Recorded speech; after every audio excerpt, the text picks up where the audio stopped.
大家好，我係梁老師。咁啊，今日想同大家分享嘅課題呢，就係有關學習中文嘅不當假設。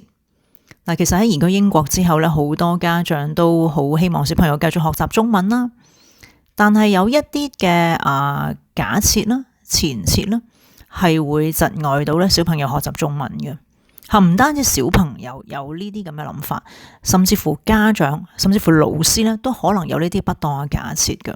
咁我呢度咧係想同大家分享話點解呢啲假設咧，我話係唔合理啦，亦都係唔恰當啦，會係窒礙咗小朋友學習中文，令到佢哋咧未學咧就會有一種咧抗拒嘅感覺。咁所以我就想同大家分享呢個話題嘅。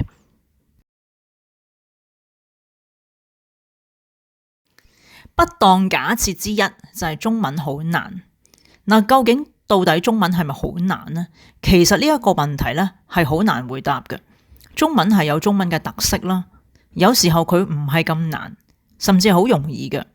嗱，難同易係相對性嘅，要睇下比較嘅對象係乜嘢啦。但我哋呢度唔討論中文係咪好難先。如果我哋有咗中文好難嘅假設呢，就有一種心理作用。呢樣嘢咁難，我哋係唔會學得識，唔會學得好，點樣努力都唔會有成果㗎。嗱，如果我哋作為家長或者老師有呢種諗法呢，甚至係唔小心灌輸咗呢種諗法俾小朋友呢，係會大大影響咗小朋友對學習中文嘅信心。佢哋真係會覺得，既然係咁難，學得唔好，學唔識都係理所當然嘅。所以佢哋都唔會去好努力，反正努力都唔會有成果，都係學唔識噶啦咁。嗱，我喺呢度舉我自己學歐籍為例啦。其實喺疫情期間呢，我已經好想去學歐籍。我喺一啲嘅讀書嘅群組啦，見到啲書友啦，就勾一啲書籤啊嚟夾喺書度咁我覺得好靚，好精緻嘅。咁睇下書啊，夾一個落去咁樣啦。咁自己都好想識得勾。咁我有個同事啦，就識勾嘢嘅，勾咗個菠蘿嘅髮夾啦。咁我見到樓下嘅10蚊店有出售一啲材料包啊，有啲嘅毛冷，咁我就想試。咁買咗翻嚟之後咧，見到啲歐籍圖咧，同埋歐籍符號咧，就覺得好難。唔同針法嘅名目啊，都好多。咁睇下就覺得好難啊，唔想再學啦，咁又擺低咗咯。咁其實係俾嗰個嘅難去嚇咗，我都未開始學就已經覺得好難，咁就令到我卻步啦。咁其實我小朋友嗰陣時好細，2歲幾3歲咁咯。我一直係好想係趁住佢好細嗰陣時候親手做一啲可以着啊、戴啊、用嘅嘢俾佢，令到佢覺得媽媽為佢做呢啲嘢，好愛佢。已經之後呢個諗法呢，成日都湧現嘅。咁又見到網店就有啲材料包啦，有說明書啦，有材料啦。咁按住佢嘅說明呢，可以勾到一隻小烏龜出嚟嘅。咁我就下定決心啦。今次無論如何排除萬難啦，至少勾到隻小烏龜先啦。咁樣咁當時就都經過一番嘅努力嘅，因為係由零開始嘛。咁勾咗個小烏龜之後咧，覺得自己好有成功感，又陸陸續續咁勾咗啲冷帽啊、襪啊、錢包啊、吊飾啊，我女中意嘅角落生物嘅玩偶啊咁樣。咁原來克服咗最先覺得難嗰個心理障礙啦，其實自己做到。你而家問我係咪真係好難呢？我答你唔係咯。咁只不過係當初俾嗰啲歐籍圖好複雜嘅歐籍圖啦，嗰啲係簡稱啦，係嚇咗嘅啫，嚇到咗。咁學習中文對外國人嚟講咧，其實係更難嘅。咁唔同於亞洲人學習中文啦。咁但係我又發現咧，韓國人、日本人學中文都比較容易，速度都較快，因為佢哋有啲共通點。歐洲語系嘅人咧學中文就比較難，但係我都見過有粗流利中文嘅外國人嘅。咁我就喺中學工作嘅時候咧，就曾經遇到嗰個比利時嘅老師啦。咁佢講法文嘅，本身母語係法文。佢喺德國留學嘅時候咧，就讀漢學嘅。咁喺大學嘅時間，因為讀漢學咧，就要去中國去交流。咁佢當時咧就係學普通話簡體嘅。咁然後咧輾轉就嚟咗英國啦。咁佢覺得咧學簡體唔夠，要學繁體先夠正宗。然之後普通話唔夠，廣東話先夠傳神。咁係自學嘅，自學繁體，自學廣東話。咁後來就識咗個香港人嘅男朋友啦，咁就作為佢嘅私人嘅導師啦。到而家咧，我同佢對話咧係完全唔需要用英文嘅，好流利，好快，佢反應都好快嘅。咁我問佢難唔難咧？佢話其實都難嘅，但係學下就唔係咁難嘅。其實有個決心就能夠排除萬難去達成目標噶啦。嗱，如果中文難嘅話咧，係難喺一個起步點。當你有咗一定嘅基礎之後咧，慢慢喺個基礎上面建立咧，就唔會真係咁難嘅。好啦，不當假設二啊，孩子不會對中文有興趣。嗱，其實我哋唔好假設小朋友唔會對中文有興趣而輕易俾佢放棄咯。有啲移民咗嘅小朋友啱啱開始學嘅時候咧，好抗拒。但係只要掌握咗學習中文嘅方法，又能夠體驗到學識咗之後嘅滿足感同成功感咧，佢哋興趣會增加嘅。嗱，我建議咧，如果小朋友即係啱啱開始學係好唔中意、好抗拒，或者可以再堅持一下，同埋老師同家長都要嘗試唔同嘅方法去引導佢，引起佢嘅學習動機同興趣啦。如果假設小朋友唔會有興趣咧，呢個假設咧係唔合理，亦都唔恰當嘅。老師同家長都唔應該有咁嘅假設。如果老師同家長都有咁嘅假設咧，就好似未戰先輸，不戰而敗噶啦。如果小朋友對某篇課文唔感興趣，咁唔緊要嘅，或者佢對下一篇嘅課文有咯。今日冇心機上堂，冇辦法集中，咁可能係今日因為攰啊，好多因素啦，或者佢喺學校有啲唔開心。咁聽日又有翻興趣咯。今日寫啲字冇興趣，聽日可能又唔一樣噶。所以我哋唔好俾佢一時嘅表現呢，而係去否定佢對學習中文嘅興趣啦。咁最近我就遇咗一件事想同大家分享啦。咁喺放長假期間呢，我就俾我女咧參加個語文工作坊。咁呢個工作坊呢，就係同學習中文有關嘅。咁我就心諗啦，因為我同佢屋企上堂呢，就未必可以同一大班人一齊做手工啊，一齊聽故事啊，有好多嘅互動咯。咁呢個活動咧就聲稱係有故事時間嘅，有一啲係語文活動，亦都有手工去做嘅。我就俾佢去參加啦。咁到活動完結之後咧，我就見到佢攞咗2個手工作品翻嚟屋企。我問佢今日聽咗啲咩故事啊？佢話冇喎。學咗啲咩字啊？又冇喎。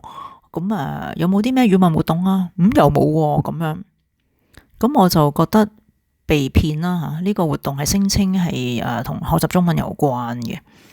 咁我點解要揾中文老師去教我個小朋友做手工呢？我個女自己本身係有上一啲嘅藝術嘅課程嘅，根本唔需要再另外揾中文老師同佢上，係咪？咁我係覺得幾憤怒啊，因為係貨不對版嘅。如果個課堂個內容同佢宣傳嘅唔一樣呢，老師其實冇辦法同家長去交代㗎。咁老師就話即係學生嘅程度參差啦，因為當中有7個同學仔嘅，佢哋嘅中文程度都好參差吓。咁就審慎考慮之後呢，就決定取消咗個故事時間同埋語文活動啦。咁樣。咁其實受過專業訓練嘅老師啦，即使遇到一啲程度參差嘅同學仔咧，佢係有辦法啦吓，令到個課堂變得有趣生動，同埋學生都係可以參與其中嘅。老師係有責任咁樣做嘅，所以我係冇辦法認同嗰個老師嘅做法嘅。我哋作為一個學科嘅老師，係對所教嘅學科係一定程度嘅熱愛，係咪？我哋有教學嘅熱誠，真係好希望自己所學咧，能夠係傳承到俾學生，希望學生透過自己嘅教學咧，係學識呢一門學科嘅。換句話講到，我其實係一個推銷員，推銷呢一科嘅好處啊，點樣好玩啊，有趣味啊，學咗點樣有成功感啊，點樣用得着啊，我哋係要咁樣去宣傳嘅。我哋係要相信，我哋有辦法令到呢一科咧變得好玩有趣，學生係受用。咁樣去諗嘅時候咧，我哋先會覺得，我哋先會有動力、有魄力去傾盡自己嘅所能，令到呢一科咧活潑、有趣、輕鬆，同學係學到。老師係要咁樣去諗嘢嘅吓，所以我哋唔應該有學生冇興趣呢個諗法嘅。今日冇興趣唔等於聽日冇興趣，今日佢覺得悶，唔等於聽日會覺得悶噶嘛。咁我哋語文嘅材料有好多噶，咁我俾佢嘗試唔同嘅即係題材嘅文章啊，同埋咧係試下唔同嘅教學方法咯。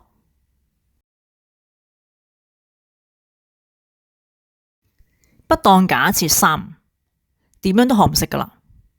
嗱，其實我哋唔應該假設係咧中文點樣都唔會學得識嘅。咁其實已經移居海外嘅香港人啦，同埋小朋友啦，都有啲人係咁樣諗嘅。嗱，我成日都同我小朋友講，要學就有機會識，唔學嘅話，你連呢個機會都冇吓。而只要有方法，只要有決心，係一定學得識嘅。只不過係每個人個進度唔一樣，所以我哋係可以按住進度，自己嘅節奏去學咯。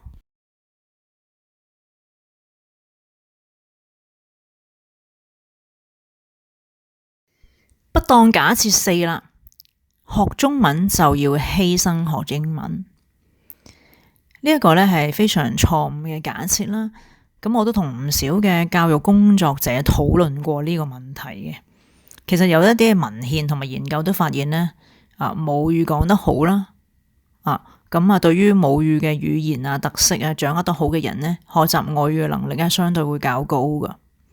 咁我記得啱啱嚟到英國嘅時候啦，個女個學校嘅校長呢就好慎重咁同我哋講過噶，千祈唔好因為覺得中文喺英國唔重要而唔俾個小朋友接觸。有啲小朋友嘅家長啦，係喺屋企啦，都唔俾個小朋友講中文啦，唔俾佢講廣東話啦，限制佢講廣東話啦，唔再俾佢接觸中文嘅。喺屋企咧，只係用英文同佢溝通啦，全部轉晒台嘅。咁其實呢一個咧係比較極端啦，而且係唔合理嘅。嗱，一嚟咧，我哋講英文係學翻嚟嘅，我哋係透過語言嘅習得嚟學英文，始終係會有口音嘅。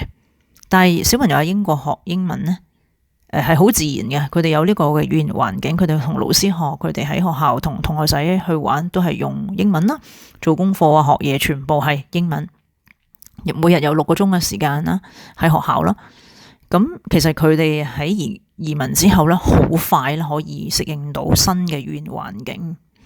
咁如果我哋同佢講英文咧，反而係我哋嘅英文講得唔好，我哋嘅口音唔夠地道，我哋唔流暢。咁其實你亦寧願佢係學啲正宗嘅地道啊，還是跟我哋學呢？其實學中文係唔會犧牲學英文嘅。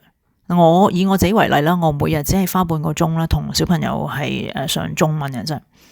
臨瞓前嘅故事時間呢，我會要求佢睇一本中文書，亦都要睇一本英文書。其實無論我點樣營造一個中文嘅語言環境啦，佢接觸英文嘅機會一定係多過中文嘅。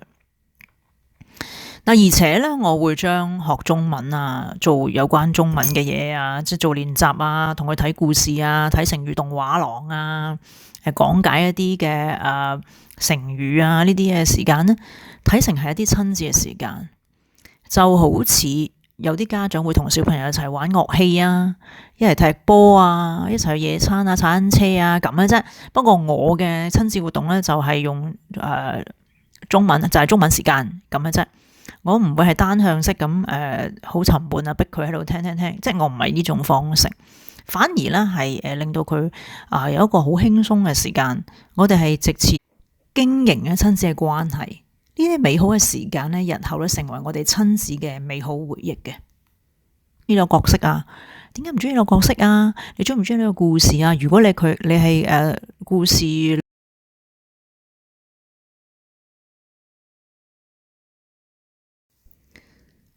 難嘅唔係在於中文，而係在於起頭。所以我哋話萬事起頭難，但係我哋有嘅係方法家長同老師咧係會幫助孩子排除萬難咁學好中文嘅。只要小朋友唔放棄啦，我哋應該繼續堅持噶。